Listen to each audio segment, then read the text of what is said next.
السلام علیکم دوستو یوٹیوب چینل اوان فورم کی جانب سے میں ہوں بلال اوان۔ دوستو، لداخ میں چین اور بھارت کی جنگ میں ایران کود پڑا ہے۔ بھارتی فضائیہ بھی ہائی الرٹ ہو گئی ہے۔ بھارت نے چین کو جنگ کا پیغام بھی دے دیا ہے اور ایران بھی خطے میں بدلتی ہوئی صورتحال میں بڑے فیصلے کر چکا ہے۔ کیا ایران بھارت کا ساتھ دے گا یا پھر سی پیک اسٹریٹجک معاہدے کے بعد ایران چین کے ساتھ کھڑا ہوگا؟ اب اس صورتحال کے بعد پاکستان بھی اپنا اہم رول پیدا کرتے ہوئے جنوبی ایشیا میں اپنا اثر و رسوخ بڑھانے میں مصروف ہے۔ ایسا ماننا ہے کہ آنے والے وقت میں پاکستان دنیا کے طاقتور ترین ممالک کی لسٹ میں شامل ہو جائے گا۔ عالمی سیاست میں پیدا ہونے والی ہلچل کس طوفان کی جانب اشارہ کر رہی ہے اور چین بھارت جنگ میں کون کہاں کھڑا ہے؟ معزز ناظرین، بھارت اور چین ایک دوسرے کو شکست دینے کے لیے کئی طرح کے اقدامات اور فیصلے کر رہے ہیں، جس میں دونوں ممالک خطرناک حد تک جنگی ساز و سامان بھی اکٹھا کرتے دکھائی دے رہے ہیں۔ تازہ خبروں کے مطابق بھارت اپنی فوج میں ہزاروں کی تعداد میں نئے فوجی شامل کر رہا ہے تاکہ وہ چین کو شکست دے سکے، اور چائنا سے بھی ایسی بھی خبریں آ رہی ہیں کہ اس نے بھی فرانس ساختہ رافیل کے مقابلے میں اپنے J-20 طیارے ہائی الرٹ کر دیے ہیں۔ اور یاد رہے کہ چین کا J-20 رافیل کی ٹکر کا ایئر کرافٹ ہے۔ اس کے بعد بھارت نے بھی اپنے تمام جنگی جہاز جنگ میں اتارنے کا فیصلہ کر لیا ہے، اور چین اور بھارت کے کشیدہ حالات کا فائدہ اٹھاتے ہوئے امریکہ نے اپنا الگ سے ہی ایک کھیل کھیلا ہے، جس کے بعد انڈیا اور اس کے درمیان تعلقات کو خطرہ لاحق ہو چکا ہے۔ اب موجودہ حالات کے مطابق انڈیا اور امریکہ کے درمیان بھی فاصلے بڑھتے ہوئے دکھائی دے رہے ہیں۔ انڈیا کے تجزیہ کاروں کی جانب سے چائنا کے لیے ایک خطرناک انتباہ جاری کر دیا ہے، مگر اس کے باوجود بھی سوال یہ پیدا ہوتا ہے کہ انڈیا نے فرانس سے رافیل خرید تو لیے ہیں، لیکن کیا وہ ان طیاروں کی مدد سے چین جیسے طاقتور ملک کو شکست دینے میں کامیاب ہو سکے گا، جہاں بھارت کے 5 رافیل کے مقابلے میں چائنا کے J-20 طیارے لائن میں کھڑے ہوئے ہیں؟ چائنا کے J-20 طیاروں سے رافیل لے کر جیتنے کا خواب انڈیا کا خواب ہی رہ جائے گا۔ ناظرین، اس جنگ کے حوالے سے چین نے پہلے ہی خبردار کر دیا تھا کہ وہ بھارت کی کسی بھی غلطی کو معاف نہیں کرے گا۔ اس لیے چین نے بھی LOC پر فوج اور اسلحے کی تعداد میں اضافہ کر دیا ہے۔ جوابی کارروائی کرتے ہوئے انڈیا نے اپنے 5 رافیل طیاروں کو فضا میں بلند کر دیا ہے۔ چین سے جنگ کے دوران سوائے امریکہ اور اسرائیل کے کوئی بھی ایسا دوست ملک نہیں ہے جو چین سے انڈیا کے لیے دشمنی مول لے، کیونکہ چین نے اپنی معیشت کو اس قدر مضبوط کر لیا ہے کہ شاید اس کی اشیاء کے بغیر کسی بھی ملک کا گزارا نہیں ہو سکتا، جبکہ یہ بات بھی دنیا جانتی ہے کہ انڈیا کے امریکہ کے علاوہ ایران سے بھی اچھے تعلقات رہ چکے ہیں، مگر اب ایران اور چین کے درمیان نزدیکیاں بڑھ رہی ہیں، جنہیں دیکھ کر انڈیا مزید گھبراہٹ کا شکار ہو گیا ہے، کیونکہ اگر انڈیا اور چین کی جنگ ہوتی ہے تو ایران سی پیک اسٹریٹجک معاہدے کی وجہ سے چین کے ساتھ کھڑا ہوگا،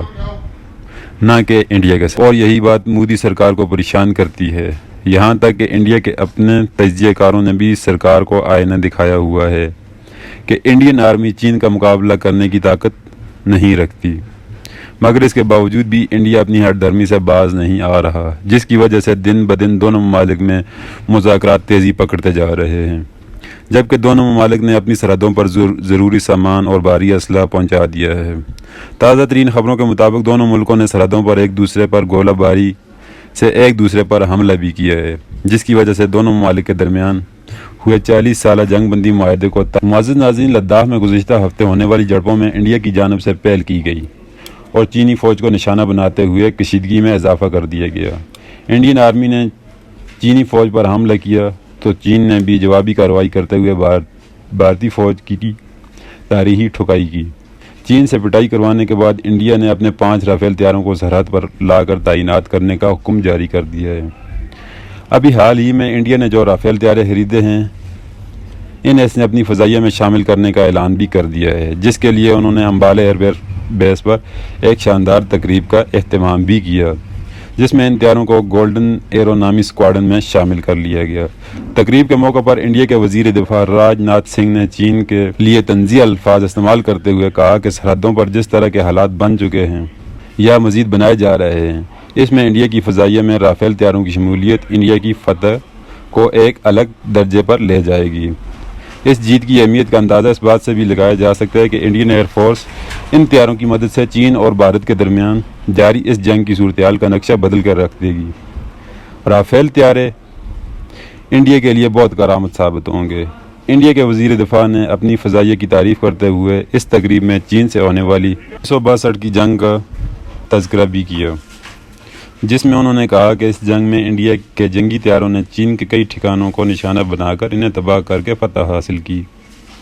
ماہرین کے مطابق حقیقت اس کے برعکس ہے۔ بھارتی وزیر دفاع گمراہ کن بیان دے کر اپنی عوام کو بیوقوف بنا رہے ہیں، کیونکہ 1962 کی جنگ اور موجودہ کشیدہ صورتحال میں بھارت کا بہت زیادہ جانی اور مالی نقصان ہو چکا ہے۔ معزز ناظرین، دوسری جانب فرانس نے بھی اپنے رافیل طیاروں کی تعریف کرتے ہوئے کہا کہ ان کی مدد سے انڈیا کی فضائیہ دشمنوں پر فتح حاصل کرے گی۔ یہ طیارے جدید ٹیکنالوجی سے لیس ہیں۔ رافیل کو لے کر انڈیا اپنی فضائیہ کو بہت طاقتور بنا چکا ہے، مگر انڈین ایئر فورس کا یہ دعویٰ کرنا کہ ان جنگی طیاروں کی مدد سے چین کو شکست دینے میں کامیاب ہو سکتے ہیں تو یہ انڈیا کی بہت بڑی بھول ہے، کیونکہ چین جدید ٹیکنالوجی کی دوڑ میں پوری دنیا کو پیچھے چھوڑ چکا ہے، اور اسی وجہ سے چین کے جنگی طیاروں میں بھی کسی قسم کی کوئی کمی نہیں ہوگی۔ خبر یہ بھی ملی ہے کہ چین نے اپنی سرحدوں پر دفاعی نظام کو مزید بڑھا دیا ہے، جس کی وجہ سے بھارت کی جانب سے چین کو دھمکیاں بھی دی جا رہی ہیں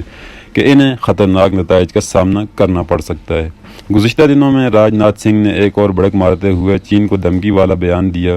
کہ چین نے اگر بھارت کے ساتھ جنگ کی، بھارت چین کو دنیا کے نقشے سے ہی مٹا دے گا۔ اس بیان نے ایک بار پھر پوری دنیا میں بھارت کو رسوا کر کے رکھ دیا ہے۔ وہ چین جس سے امریکہ بھی پنگا نہیں لیتا اور جدید ٹیکنالوجی اور دفاعی میدان میں امریکہ سے بھی 2 ہاتھ آگے ہے، اس چین کو دنیا کے نقشے سے مٹانے کی دھمکی بچگانہ معلوم ہوتی ہے۔ یقیناً راج ناتھ سنگھ نے ہمیشہ کی طرح اس بار بھی بنا کچھ سوچے سمجھے یہ بیان دیا ہے، جس پر بھارت کو شرمندگی کا سامنا ہوگا۔ معزز ناظرین، یہاں ایک بات اور بھی بتا دوں کہ بھارت اس جنگ میں فتح حاصل کرنے کے لیے ایران کو اپنے ساتھ ملانے کی کوشش میں مصروف ہے، اور ضرورت پڑی تو مودی سرکار جنگ میں امریکہ کا ساتھ پانے کے لیے ان کی منتیں کرتے ہوئے بھی دکھائی دے گی۔ اس وقت انڈیا ایران اور امریکہ سے اپنی دوستی مضبوط کرنا چاہتے ہیں تاکہ جنگ کی صورت میں انڈیا کو ان ممالک کا ساتھ ملتا رہے، اور ان دونوں ممالک کی جنگی صلاحیتوں کو استعمال کرتے ہوئے چین پر فتح حاصل کرنا چاہتا ہے۔ لیکن عنقریب امریکہ ایران پر نئی پابندیاں عائد کرنے والا ہے، لہٰذا ایسا کرنے کے بعد انڈیا امریکہ کے لیے زیادہ منافع بخش نہیں رہے گا جو ایران سے اپنے تعلقات کو پروان چڑھائے۔ دوسری طرف بھارت اس بات سے بھی بخوبی واقف ہے کہ امریکہ افغان امن کے عمل کے حوالے سے اس وقت پاکستان کا محتاج ہے، اور پاکستان، چین اور ایران ایک ہو کر امریکہ کو بھارت کا ساتھ دینے پر خبردار بھی کر چکے ہیں۔ انڈیا نے امریکہ کے کہنے پر افغانستان میں اربوں ڈالر کی سرمایہ کاری کی، لیکن امریکہ کو جب نظر آنے لگا کہ اس کی تمام تر چالیں افغان حکومت اور افغان مجاہدین مل کر ناکام بنا رہے ہیں، تو نہ صرف اس نے افغانستان سے نکلنے کا فیصلہ کیا بلکہ افغان مجاہدین کے ساتھ معاہدے بھی کیے۔ لیکن ان تمام معاملات کو طے کرتے ہوئے امریکہ نے انڈیا سے مشاورت نہیں کی، اور اب انڈیا عالمی سطح پر تنہائی کا شکار ہو چکا ہے۔ چین سے جنگ اور پاکستان سے جنگ نے انڈیا کو کہیں کا نہیں چھوڑا۔ دوستو، اگر ویڈیو پسند آئے تو لائک، کمنٹس اور شیئر کریں، اور ہمارے یوٹیوب چینل عوان فورم کو سبسکرائب کریں، اور ساتھ میں دیے گئے گھنٹی کا نشان کو دبا دیں تاکہ ہماری ہر نئی آنے والی ویڈیو آپ بر وقت دیکھ سکیں۔ اللہ حافظ۔